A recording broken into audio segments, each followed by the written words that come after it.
जय हिंद। उपस्थित हूँ पुनः एक नए बहुत ही महत्वपूर्ण प्रश्न लेकर जो बिहार बोर्ड मैट्रिक परीक्षा के लिए मैट्रिक परीक्षा 2022 के लिए बहुत ही महत्वपूर्ण है। तो देखते हैं प्रश्न को। प्रश्न है ऊंचाई एवं दूरी पाठ से।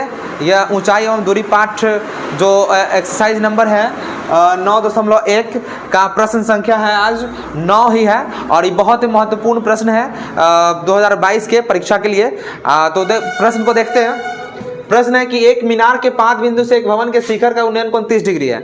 मीनार और भवन हमने पिछले गणित की कक्षा में भी हमने बताया था कि मीनार में और भवन में हमेशा बड़ा कौन होगा। तो आपको ध्यान रखना है कि मीनार और भवन में बड़ा होगा कौन, तो मीनार बड़ा होगा और भवन छोटा होगा। मीनार की अपेक्षा भवन छोटा होगा और मीनार बड़ा होगा। तो यहाँ पे कह रहा है कि एक मीनार के 5 बिंदु से भवन के शिखर का उन्नयन कोण 30 डिग्री है। तो मीनार के 5 बिंदु से इसका हम चित्र बनाएंगे, एक काल्पनिक चित्र। ये मान लिया जा रहा है कि ये मीनार है और ये क्षैतिज भूमि है और भूमि पर ही अवस्थित ये भवन है। तो ये मीनार का 5 बिंदु है, ये मीनार का शीर्ष है, जबकि ये भवन का 5 बिंदु है और ये भवन का शीर्ष है। तो प्रश्न के अनुसार प्रश्न में कह रहा है कि मीनार के 5 बिंदु से भवन के शिखर का, तो मीनार के 5 बिंदु से भवन का शिखर, ये मीनार के 5 बिंदु से भवन के शिखर का उन्नयन कोण 30 डिग्री है। तो यहाँ पे 30 डिग्री हो गया। हमेशा याद रखिएगा कि उन्नयन कोण नीचे बनेगा और अवनमन कोण ऊपर बनेगा। तो मीनार के 5 बिंदु से भवन के शिखर का उन्नयन कोण 30 डिग्री हुआ और भवन के 5 बिंदु से मीनार के शिखर का उन्नयन कोण 60 डिग्री है। भवन के 5 बिंदु से मीनार के शिखर का, भवन के 5 बिंदु से मीनार के शिखर का उन्नयन कोण ये रहा, जो है कितने, तो 60 डिग्री का कोण बनता है।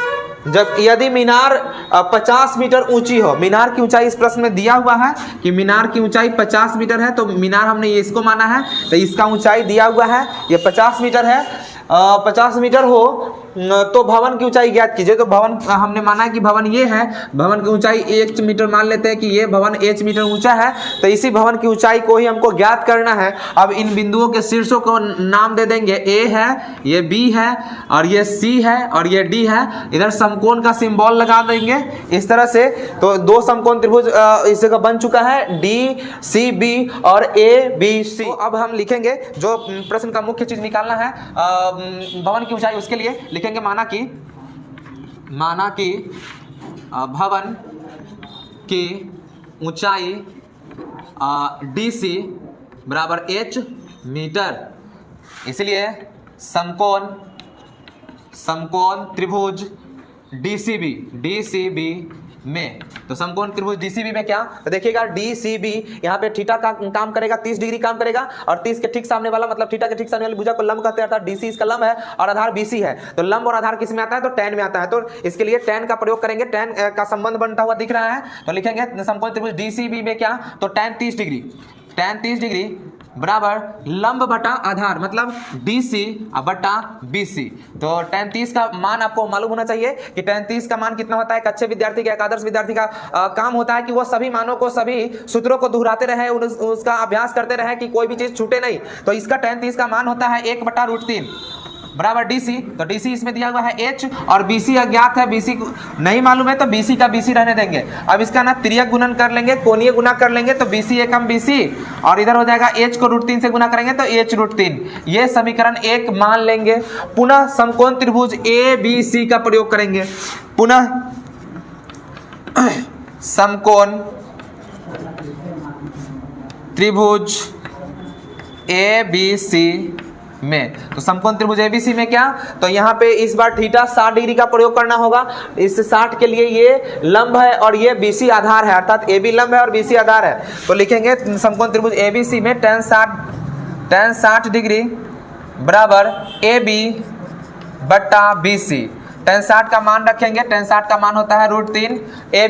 AB टावर है, मीनार है, तो उसका ऊंचाई दिया हुआ है 50 और BC मालूम नहीं तो BC का BC। अब इसका ना कोणीय गुना कर लेंगे तो हो जाएगा क्या, BC को √3 से गुना करेंगे तो BC √3 और इधर 50 एकम 50। अब समीकरण 1 में देख रहे हैं कि समीकरण 1 में BC का मान आया हुआ है H√3, तो इस BC का मान यहाँ पे रख देंगे तो हो जाएगा या BC के बदले में क्या, H√3 और ये यहाँ पे BC के साथ √3 गुना में है तो यहाँ गुना √3 बराबर 50 का 50। चूंकि ये हमने मान प्रयोग किया समीकरण 1 से तो यहाँ पे संकेत दे देंगे कि समीकरण 1 से। समीकरण 1 से इसी को हल करना है तो हो जाएगा h √3 को जब हम √3 से गुना करेंगे तो 3h हो जाएगा, मतलब √3 का √3 से गुना करेंगे तो √9 का वर्गमूल होगा 3, तो h को √3 को √3 से गुना करेंगे तो प्रदत्त मान आएगा कितना 3h बराबर इधर कितना 50, या h बराबर 50/3, या h बराबर जब इसका 3 से डिवाइड करेंगे तो हो जाएगा 16.2/3।